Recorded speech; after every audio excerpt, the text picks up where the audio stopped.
What is up, you guys? Welcome back to the channel. Thank you so much for clicking on today's video.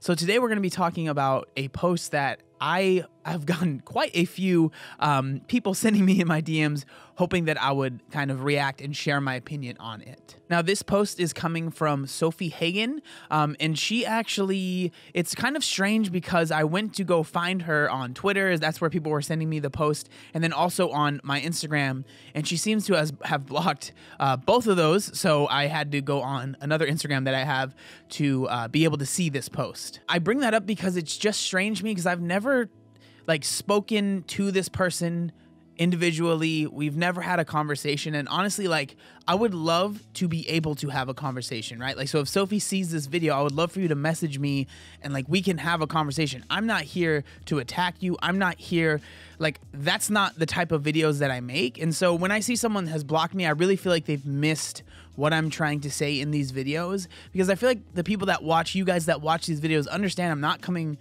at this ever from a place of hate. All I'm trying to do is share my opinions and share why I think some of the narratives that are being laid out by a lot of these people can be dangerous to a big majority of people out there. So if you go to Sofie's Instagram right here, it says Sofie Hagen, she, they, he. It says she's a comedian. She's on tour in the UK.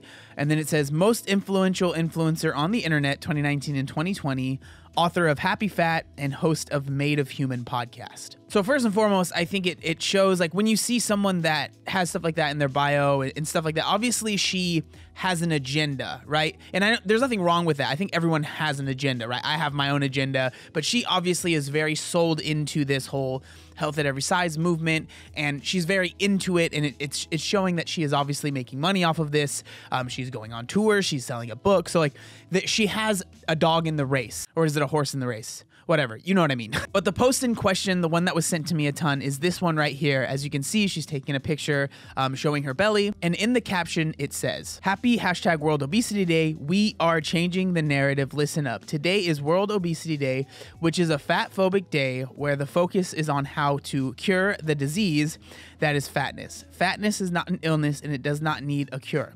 So here is my suggestion. We take over World Obesity Day, and instead of demonizing and patronizing fat people, we instead celebrate them. We celebrate fatness. Yay. If you just think about it, World Obesity Day can be just like Pancake Day, where we love and celebrate our own fatness and that of others. I'm going to do a bunch of Instagram stories where I celebrate my favorite fatties and my own fatness. I hope you'll do the same. Happy #World Obesity Day." And then again, if you go to the comments, she has them disabled, so only people that she is following and is also following her can comment. So there's not really much there to talk about. Now, I'm just going to get straight to the point here. I don't think that celebrating obesity is a smart move, and this is coming from someone that was morbidly obese or had morbid obesity. It's not a smart idea. I don't think that celebrating it as a whole is something that we should be doing. I think that's different than celebrating a person, right? If someone, person by person, I'm not going to go up to someone that is overweight or anything like that and be like, you need to stop this. This is bad. I'm so mad at you, or anything like that. But when we're talking about it as a whole, as a society, it makes sense to be realistic about the implications of obesity and not sit here and try and celebrate it, and be realistic with hey, this thing that's going on is going to shorten your life, but in general, it's causing problems for the rest of the country. And honestly, I understand that what I'm saying, I think, is pretty much common sense for most people. I think that most people aren't going to sit here and be like, oh, no, that's exactly what we should do. We should make obesity basically a normal thing, and no one should feel bad or feel worried about being obese. And I think that that's the main thing is, when I make these videos, when I talk about this stuff, I am not trying to make people feel bad, right? I'm not trying to do the whole tough love thing and pick yourself up by your bootstraps and figure it out because you have a problem. That's not what I'm trying to do. I'm just trying to let people know of the implications of obesity. I'm not trying to make people feel bad. I'm trying to make people feel inspired, make people feel like they can make a change if that's something that they want to do. I'm not sitting here making videos trying to make people feel bad for having some extra fat on their body. I've talked about this before, but Usually when people are like this, posting things like this, it seems like obesity has become part of who they are. They don't see it as I am a person who also has obesity or is obese. It's I am an obese person. And when you start to use that as your identity, when people say negative things, when people say maybe, hey, being obese isn't the best thing for your health, they start to feel like you're attacking them as a person at the core of who they are. And that's not something that I am ever trying to do. And again, are there people that are mean? Are there people that are rude? Yes, 100%.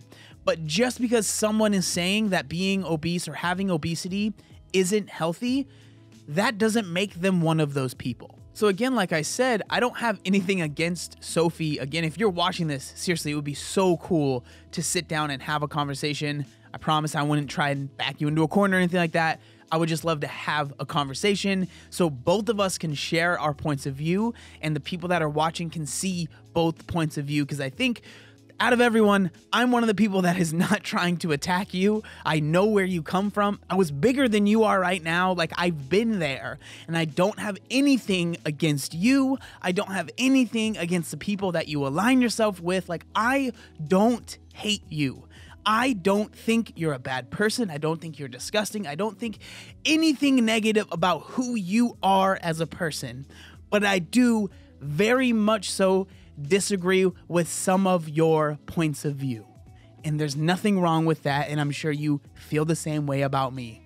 Well, you might not like me as a person, but that's fine. I don't think that we need to celebrate people just because they are overweight.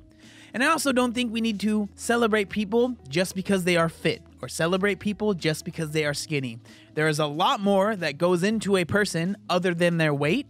So we should not just be celebrating someone because of what they look like. And that goes for me as well. That's why whenever someone asks me about how I lost weight and how that's so amazing, I'm always like, there is nothing special about me. Losing weight didn't make me a better person than you, Sofie. Doesn't make me a better person than someone that's 600 pounds. That doesn't change anything. What it does change is the fact that I was very, very unhealthy when I was at my heaviest weight, and now I think I am a little bit more healthy. And honestly, I slightly agree with you that there doesn't need to be a World Obesity Day. I mean, I'm one of those people that thinks there's too many days for everything. Obesity is a problem year-round. I don't think we really need a day for it. And I do think that the reason these days exist is because it brings awareness. And no matter how you cut it, obesity is a problem in America. It would not be better to have more and more and more and more morbidly obese people or people that have morbid obesity. That is shortening lives. It's causing a host of illnesses. This is not something that we should be promoting, but it's also not something that if you do struggle with obesity, that you should be demonized and made feel less than as a human. But at the same time, speaking about the real implications of obesity is not fat shaming, it's not fat phobic, it's just the reality of the matter. So again, like I said, Sofie, if you're watching this video or if anyone wants to send this to her and let her know that I would love to have a conversation with her, we can film it. I won't edit it at all. Like, I won't pull any tricks. I'm not going to sit there and yell at you. I just want to have a conversation to understand where you're coming from and hopefully explain my point of view. So hopefully we can come to an understanding. But that's going to be the video today, you guys. Thank you so much for watching. Make sure you like, comment, and subscribe. There was one other thing that I wanted to say. Oh, yeah. Look how buff I am. Obey the warning signs, and when there are flashing lights or wigwags, don't attempt to cross until they come to a complete stop.